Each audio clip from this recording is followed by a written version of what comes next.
All right.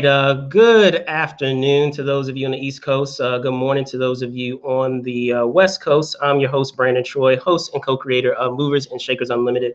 Thanks so much for joining us. I'm sorry we were having a little bit of technical difficulties, but we are here. As you guys well know, we do have a special show for you guys. We do have the stars as well as some of the filmmakers of, as you can see right here, A Comedy of Horrors, Volume 1. So give me a moment and I will introduce them on. All right, so first and foremost, I have some of the stars. So I have Ken Arnold and Dan Franko. Bring them in now. What's going on, gentlemen? Hey, how's it going? How's it going, man? Thanks What's for having going on? us. Thanks for having us. Absolutely. All right, we also have one additional guest joining us. They're the filmmaker on one of the stories that we have on this anthology horror film. Doesn't need any introduction, Mr. Jamie Nash. Let me bring him on. Jamie. I made it. I'm on. I thought it was going to be John Carpenter or something. All right. Okay.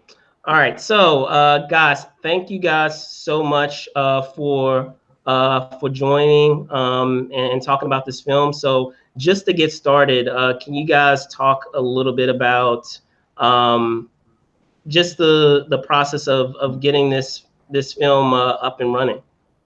Well, I approached my producing partner, Dan DeLuca, who isn't with us today. But Dan, if you're watching, all right, we wanted to do something that we could bring in a bunch of different people, a bunch of different filmmakers, like Jamie as one of the directors, Nick Tucker, Matt Servito. We wanted to do an anthology because we had seen a lot of anthologies, horror anthologies being made, but we hadn't seen a comedy one done. And as you know, we did The Night Watchman, which is a horror comedy. And we were like, you know what if we did a horror comedy anthology?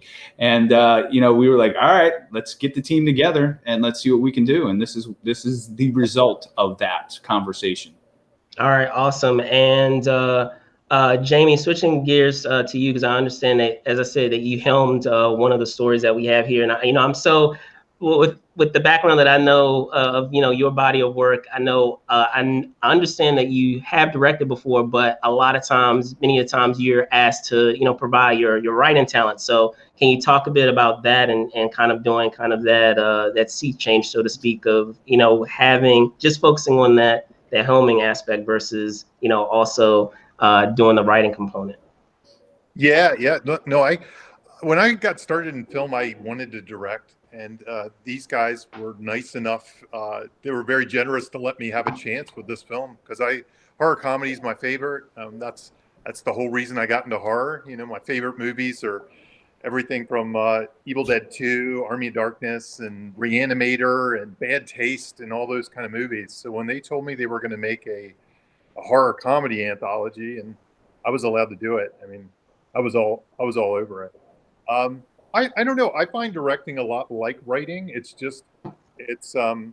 While writing, I can just write something up and throw it away and say it's somebody else's problem. Now it's my problem, so the things that I normally throw away, now I have to deal with. And, I know Ken directed the other short, so he could speak to that as well, with all the problems that come about with that.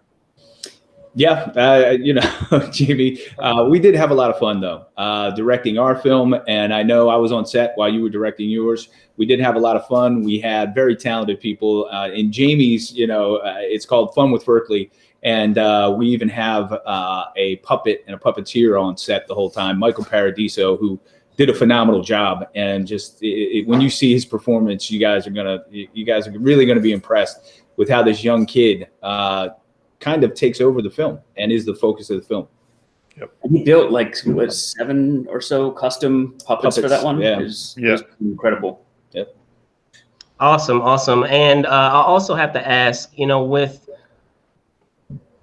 doing comedy and horror, I feel like that's a very, fine line of trying to find that balance. But in that same regard, not to spoil anything, but there's some pretty racy things that you have in this film. So I'm always pretty curious, especially when it comes to shopping it around and getting it to film festivals or just getting the word out about a film.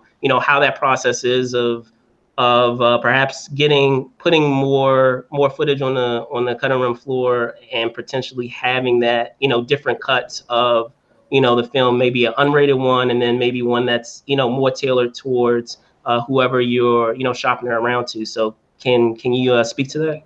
Well, I can say from experience with The Night Watchman, we did the non-rated version of it. We didn't have it rated by the Motion Picture Association, and we were able to get worldwide distribution, and we didn't have to cut anything out. Now the trailer, that's a different story. We did have to change our we had to make that more safe for work, but the film itself, we did not.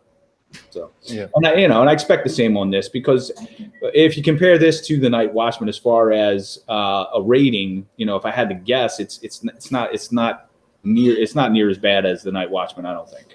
So yeah. Cool.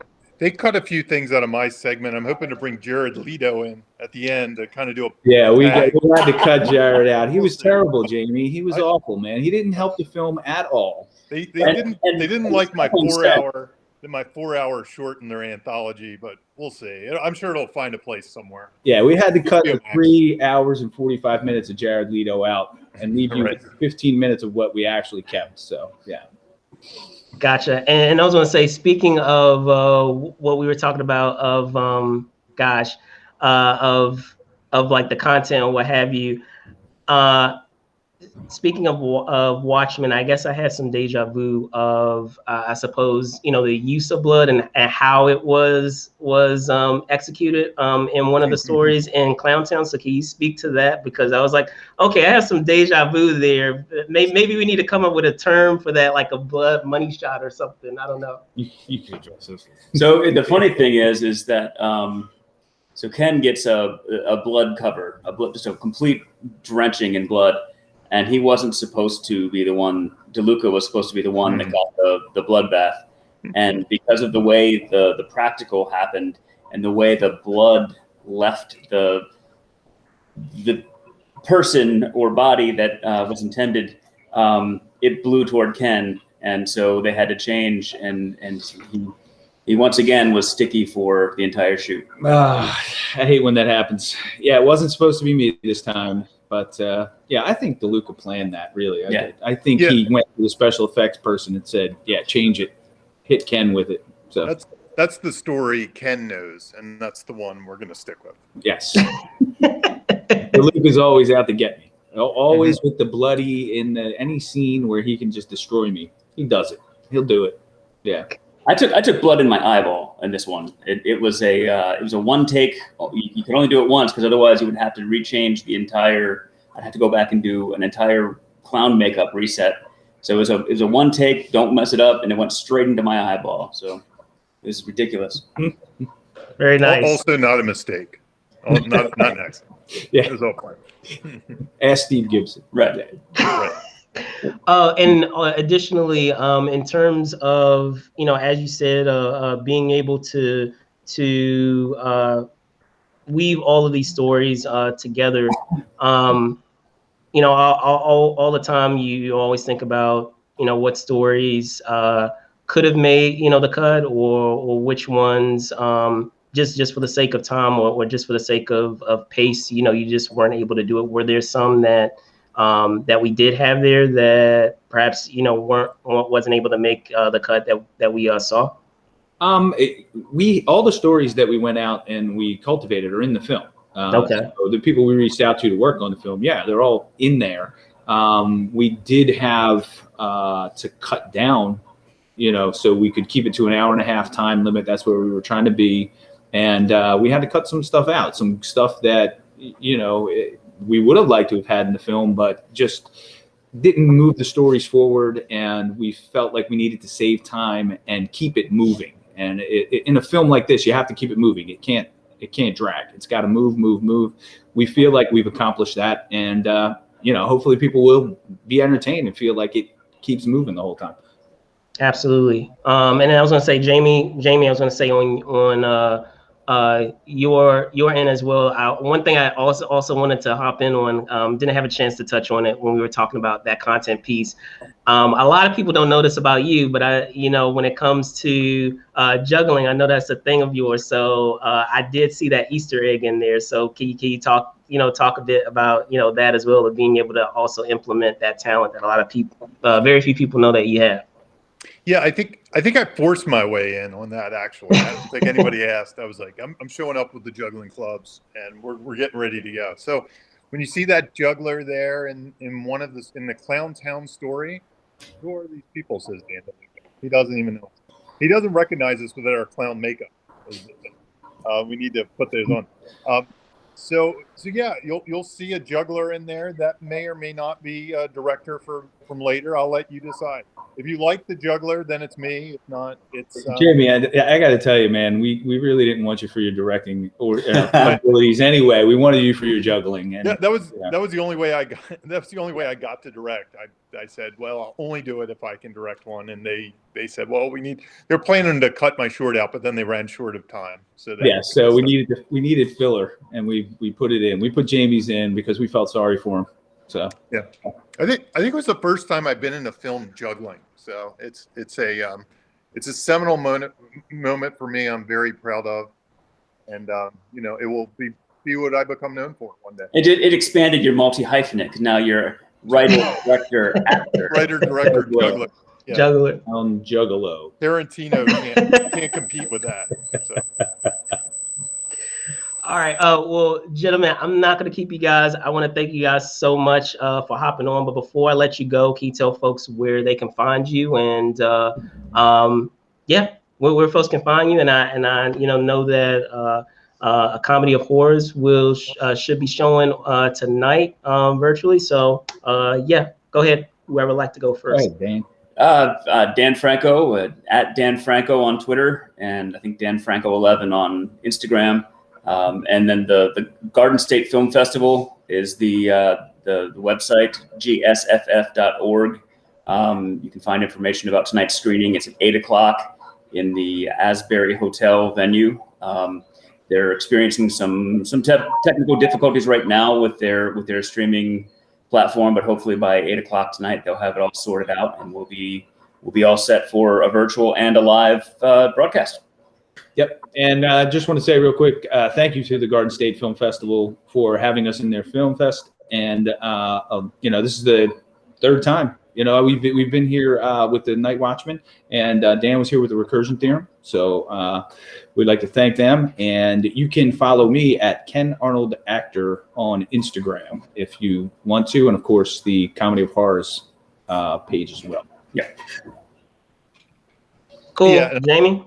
Yeah, I'm at Jamie_Nash at Twitter, JAMIE. Feel free to follow me. Join the gang. You'll see all my lame messages. Join the juggling gang. Join the juggling crew, the juggling army, the juggalos. No, it's not the juggalos. And let's do a quick plug. Jamie's got a couple books out. Right? Yes, yeah, available. That's right. There it is. You're writing for TV.